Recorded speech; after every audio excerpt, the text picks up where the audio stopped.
আসসালামু আলাইকুম। সকালে সকালে ঘুম থেকে উঠলাম, একেবারে অনেক ভোরে উঠছি, 5টা বাজে। কারণ আজকে পাসপোর্ট অফিসে যাব, পাসপোর্টের ফিঙ্গারিং করতে। তো অনেক সকালে সকালে উঠলাম, ফ্রেশ হচ্ছি। কারণ সকালে সকালে উঠলে নাকি আগে সিরিয়াল পাওয়া যায়, তো এই জন্য আর কি, নয়তো নাকি অনেক ভিড় হয়। তো প্রথমবার যাচ্ছি, তো ফ্রেশ হয়ে নিলাম, ফ্রেশ হচ্ছি।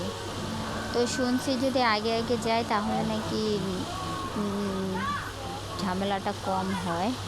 তো এই জন্য যাচ্ছি। মুখে আবার পিম্পল উঠছে, মুখ হাত ধুইলাম, একটু হালকা পাতলা রেডি হয়ে নিলাম। তো কেমন লাগছে?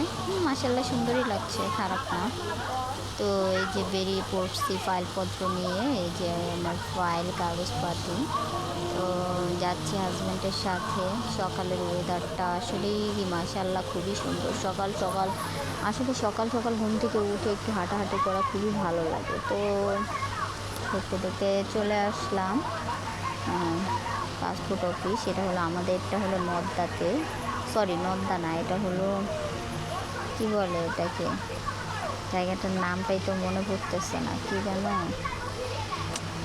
এটা হলো, আচ্ছা যাক, মনে পড়ছে না, আমি পরে মনে পড়লে বলবো। তো কিছু কাগজপাতি কপি করার দরকার ছিল, তাই এদিকে ফটোকপির দোকানে গেছিল ও ফটোকপি করলো। আসলে আমি এত সকালে গিয়েও 5 জনের পরে পড়ছি, 5 জনের পরে সিরিয়াল হয়েছে আমার।